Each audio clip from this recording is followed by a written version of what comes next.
they're not protesters. You know, these are thugs. They're rioters.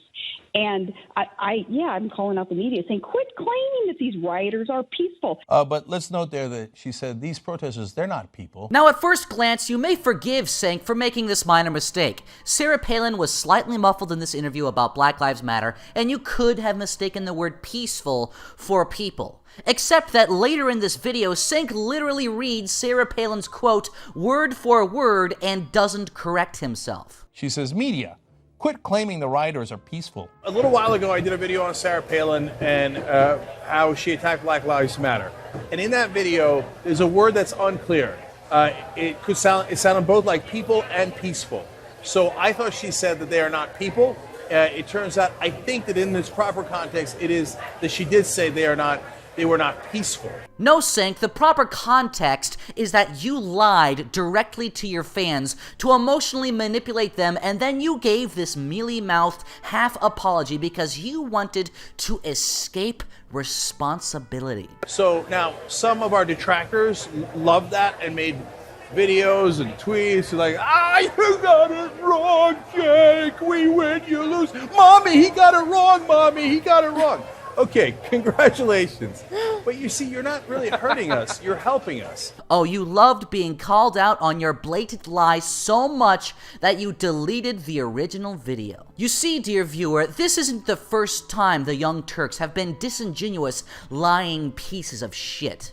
Mommy, he got it wrong, Mommy, he got it wrong. This is how the Young Turks covered the ISIS-inspired gay bar shooting in Orlando, Florida. We are going to not say his name. We're not going to show his picture. We have no interest in idolizing or helping those who would idolize shooters of this sort. And this is how they covered the Charleston shooting by Dylan Roof. Dylan Roof was actually caught in Shelby. Dylan Roof, the Charleston shooter. The jury in the case involving Dylan Roof, the man who shot and killed 9 individuals, black individuals. So Charleston shooting happened last week.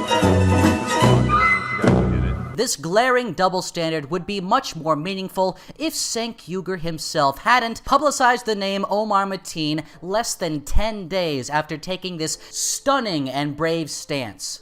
So recently, obviously, we had the shooting in Orlando by Omar Mateen. So that led me to, at the time, what was a controversial decision, which is that maybe he was gay and maybe that had something to do with shooting up a gay nightclub. So Omar Mateen, a man who pledged allegiance to ISIS before shooting up a gay club in the name of Allah, has nothing to do with Islam because he might be gay. And when the police buy Dylan Roof a hamburger from Burger King, that is evidence of systemic white racism.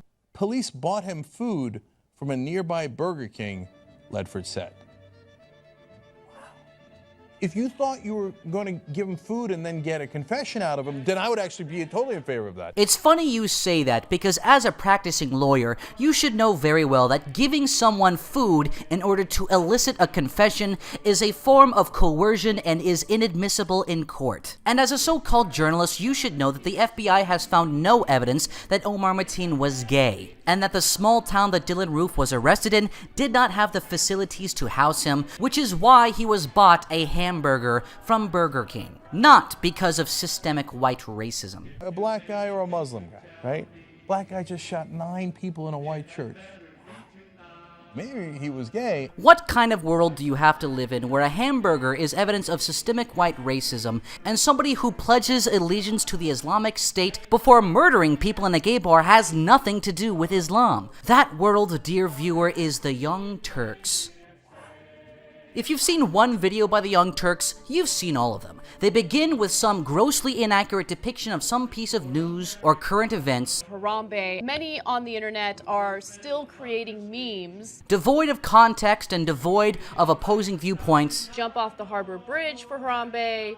But what's equally disturbing to me is just the number of racist memes. And then they endlessly emotionally manipulate their audience to believe whatever progressive viewpoint their disgusting little narrative has set out for them on that particular day, in that particular hour. But am I I saying that I'm better than you? I guess I'm going a little further than you are. Yeah, I'm fucking better than you, okay? Much better than you. You are garbage. I love being a social justice warrior. I'd rather be a social justice warrior than a piece of fucking shit, okay?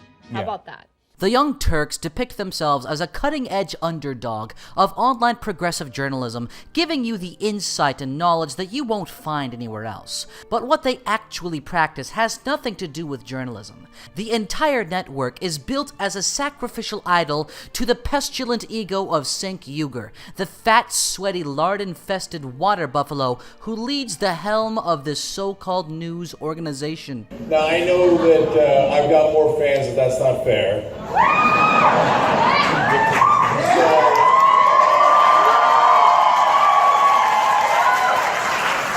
Because in the video he said that I was going to bring a knife to a gunfight. I brought you guys instead. He's really going to need you. Just look at Cenk's face as he basks in his own celebrity. And he uses his so-called celebrity to browbeat Ann Coulter and Dinesh, both of whom are New York Times best-selling authors. He views his popularity as a reason to endlessly condescend to people he politically disagrees with, raining down moral judgment on people from the mountaintop of YouTube fame he gained through making funny voices and being a disingenuous asshole over the internet. Now, I know that I've got more fans, and that's not fair.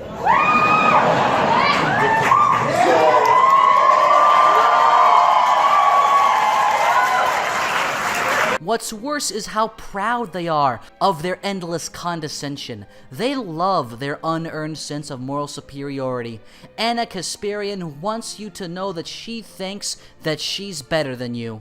I have no respect for women who voted for Trump, okay? Yeah, me too. I think so poorly of them, and the reason why is because, look, I don't think that you're a single issue voter. I just think you're dumb, okay? I think you're fucking dumb.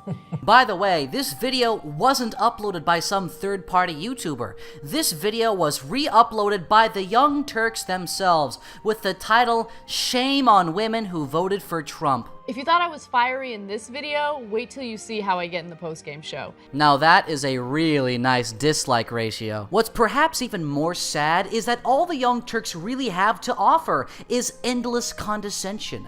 Cenk Uygur doesn't make arguments, he makes sarcastic jokes and funny faces. Just take these two brief examples concerning Cenk's long-running feud with Sam Harris. Difference between Christianity and Islam here, and But I'm not seeing it. I mean, we just had a whole conversation about it. We're not done. We're not done. So, Okay.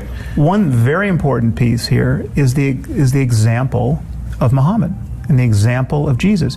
Muhammad was not a hippie who got crucified, right? Muhammad was a conquering warlord. Muhammad's ethics, his life course, has much more in common with Alexander the Great or Genghis Khan than it does with Jesus or with Buddha or with Mahavira or other progenitors of the world's, quote, great faiths. Yeah, but Jesus wanted to conquer the world. He just sucked at it. No. Jesus wanted to conquer the world, but he just sucked at it. What a stupid thing to say. It sounds like something the class clown would say in the back of a junior high history class before making a loud fart noise. Right. But that doesn't excuse his comment at all. He wrote it. We didn't write it for him. He wrote it, talking about a nuclear first strike if necessary.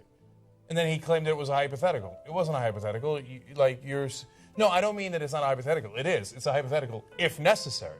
No, there is no situation where, there's no ticking time bomb. We don't live in 24. You're not Jack Bauer. Watching Cenk trip over himself as he desperately tries to cobble together this argument is fucking pathetic. We don't live in 24. You're not Jack Bauer. The worst part about it is this isn't even an argument. This is a fucking pop culture reference. There's no ticking time bomb. We don't live in 24. You're not Jack Bauer. It's really pathetic that Cenk has as big of a following as he does. The fact that enough knuckle-dragging douchebags exist to sustain Cenk's online media empire is a sad statement about our civilization. But that's exactly what Cenk is when you come to think about it. A sad and pathetic statement about our media and our political discourse. No one does pseudo-intellectual as well as Newt Gingrich, with one obvious exception.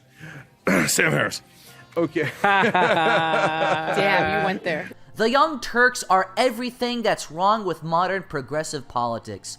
It's not a political platform. It's not a well-thought-out intellectual position. It's a cobbled-together Frankenstein of virtue signaling, pop culture references, popularity contests, endless narcissism and vanity, and an unearned sense of moral superiority. But am I saying that I'm better than you? I guess I'm going a little further than you are. Yeah, I'm fucking better than you, okay? Much better than you. You are garbage. Mommy, he got it wrong, Mommy. He got it wrong. I have no respect for women who voted for Trump. Like, there's no ticking time bomb. We don't live in 24. You're not Jack Bauer, right? The service the Young Turks provide isn't journalism. They aren't a news organization. They don't inform their viewers. What they provide to the herd of millennial douchebags that constitute their combined viewership is confirmation bias and progressive moral outrage. I love being a social justice warrior. I'd rather be a social justice warrior than a piece of fucking shit. Okay? How about that? But lately, the Young Turks have been falling off the media map. Their numbers have been falling, their subscribers are leaving, and they're growing more and more desperate, uploading multiple videos per hour to try and desperately scratch back some of their viewership. And after the election, Cenk Uygur promised to rebrand the Young Turks as a forward-thinking bastion of progressive, investigative journalism. We're not going to be polite anymore. You know what we're going to do? We're going to fight back. Fight for a free and independent media. We're done with politeness. We fight back. So who does Cenk decide to hire in order to perform this firebrand progressive journalism? TYT will give you the four horsemen, and we will let them gallop. Hey everybody, I'm Sean King. I'm really excited to be a new member of the Young Turks team. Behold a pale horse. Talcum X is on the rise. I just want to let you guys know that we had 4.5 million views on election night. But just because they decided to unlist the video of their election night coverage doesn't hide the fact that the only reason people are watching the Young Turks is to laugh at them. It's a great situation. I'm making great. Okay, that's good. That's it.